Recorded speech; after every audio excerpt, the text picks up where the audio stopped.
Ketika kita membicarakan tentang nasab atau keturunan, terutama nasab Nabi Muhammad SAW, kita memasuki wilayah yang sangat sensitif dan penuh dengan kehormatan. Nasab bukan sekadar catatan keluarga. Ia merupakan identitas yang mengikat seseorang dengan sejarah dan nilai-nilai yang diwariskan. Salah satu klaim yang sering menjadi perdebatan adalah mengenai keturunan Ba'alwi, yang mengaku sebagai generasi keturunan langsung dari Nabi Muhammad SAW. Dalam video ini, kita akan mengupas secara mendalam kejanggalan-kejanggalan dalam nasab Ba'alwi berdasarkan data yang akurat, serta dilengkapi dengan hadits dan ayat Al-Quran yang relevan. Mari kita telah bersama. Kejanggalan perhitungan generasi. Mari kita mulai dengan kejanggalan yang paling mendasar, yaitu terkait klaim generasi para habaib di Indonesia. Sebagian besar dari mereka mengaku sebagai keturunan Nabi Muhammad SAW yang berada di generasi ke-37 hingga ke-39. Namun, jika kita menggunakan standar umum perhitungan peralihan generasi, di mana setiap satu abad rata-rata terjadi antara 4 hingga 5 peralihan generasi, klaim ini jelas terlihat tidak konsisten. Mari kita hitung bersama. Nabi Muhammad SAW wafat pada tahun 629 Masehi.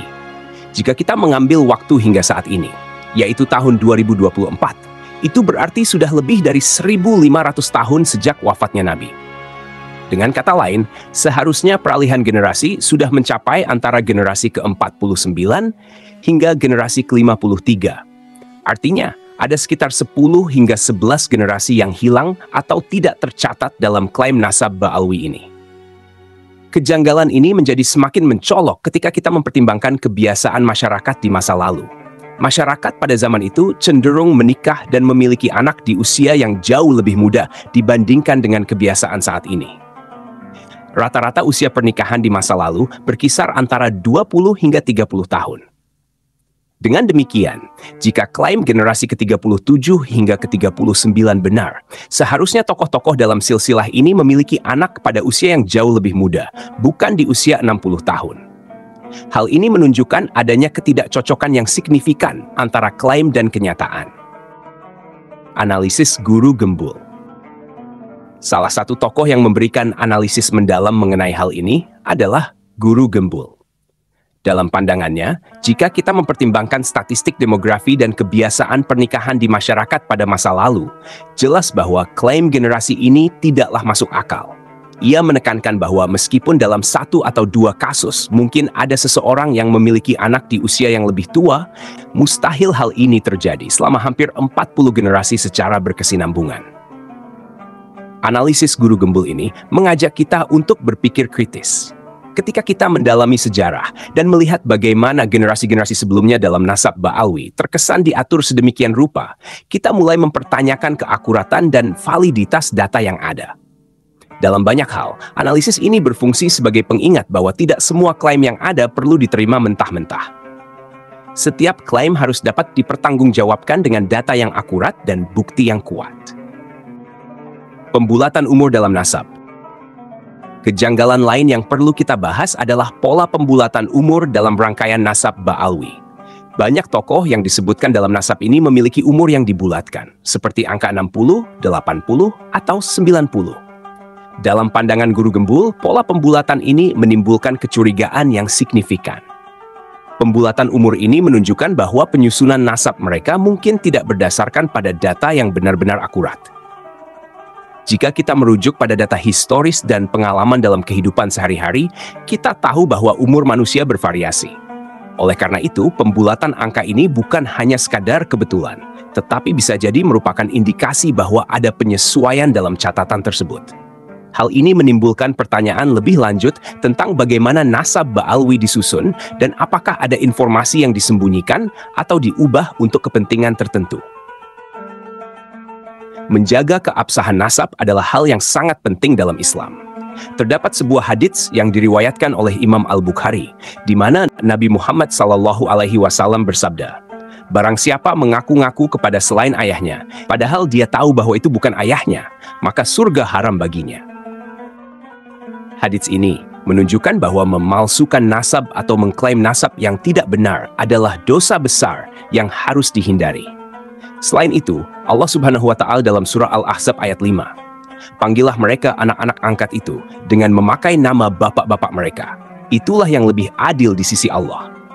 Dan jika kamu tidak mengetahui bapak-bapak mereka, maka panggillah mereka sebagai saudara-saudaramu seagama dan maula-maulamu. Dan tidak ada dosa atas kamu terhadap apa yang kamu khilaf padanya. Tetapi yang ada dosanya, apa yang disengaja oleh hatimu. Dan adalah Allah Maha Pengampun lagi Maha Penyayang." Ayat ini mengajarkan kita tentang pentingnya menisbatkan seseorang kepada nasab yang benar dan valid. Klaim nasab yang tidak didasarkan pada data yang akurat dapat menimbulkan masalah hukum dalam Islam dan merusak reputasi seseorang maupun kelompok yang mengklaim. Oleh karena itu, menjaga keabsahan nasab tidak hanya merupakan kewajiban moral, tetapi juga menjadi bagian penting dari ajaran Islam. Untuk menjaga keaslian dan keabsahan nasab, sangat penting untuk memverifikasi data-data silsilah yang ada dengan menggunakan sumber yang dapat dipertanggungjawabkan. Penelitian yang mendalam harus dilakukan untuk mengungkap kebenaran. Para habaib dan pihak terkait perlu bekerjasama untuk memastikan bahwa nasab mereka tidak hanya berdasarkan tradisi, tetapi juga didukung oleh bukti historis yang kuat. Ada berbagai cara untuk melakukan verifikasi ini. Misalnya, kita bisa mengandalkan arsip keluarga, dokumen resmi, dan bukti-bukti lain yang bisa memberikan gambaran yang lebih jelas tentang nasab seseorang. Di era digital saat ini, penggunaan teknologi informasi untuk melacak silsilah keluarga semakin dimudahkan. Dengan memanfaatkan platform digital, informasi dapat diakses dan diverifikasi dengan lebih mudah. Pendekatan ini tidak hanya memperkuat klaim yang ada, tetapi juga memberikan pendidikan yang lebih baik bagi generasi mendatang. Sebagai kesimpulan, kita perlu menyadari bahwa mengklaim nasab yang tidak sesuai dengan kenyataan tidak hanya merugikan pihak tertentu, tetapi juga bisa mengganggu stabilitas sosial dalam masyarakat. Menghormati dan memahami nasab adalah bagian penting dari identitas kita sebagai umat Islam. Menjaga keaslian informasi adalah tanggung jawab kita bersama. Kejujuran dan transparansi adalah prinsip-prinsip yang harus kita pegang teguh. Mengklaim keturunan tanpa bukti yang jelas dapat menciptakan ketidakadilan dan menimbulkan konflik di masyarakat. Dengan berpegang pada prinsip kejujuran dan transparansi, kita bisa menjaga kehormatan dan kredibilitas nasab di tengah masyarakat. Mari kita bersama-sama mencari kebenaran dan menegakkan keadilan dalam setiap aspek kehidupan kita, termasuk dalam hal nasab. Demikian pembahasan kita mengenai kejanggalan nasab Ba'alwi. Fakta-fakta yang telah kita bahas berasal dari analisis yang mendalam dan sumber-sumber yang dapat dipertanggungjawabkan. Semoga informasi ini bermanfaat dan menambah wawasan kita semua. Bagi kalian yang ingin mendapatkan lebih banyak konten inspiratif dan edukatif seputar Islam, jangan lupa untuk subscribe ke Menuju Cahaya TV agar tidak ketinggalan video-video menarik lainnya. Mari kita sebarkan pengetahuan dan kebenaran demi kemaslahatan umat. Sampai jumpa di video berikutnya.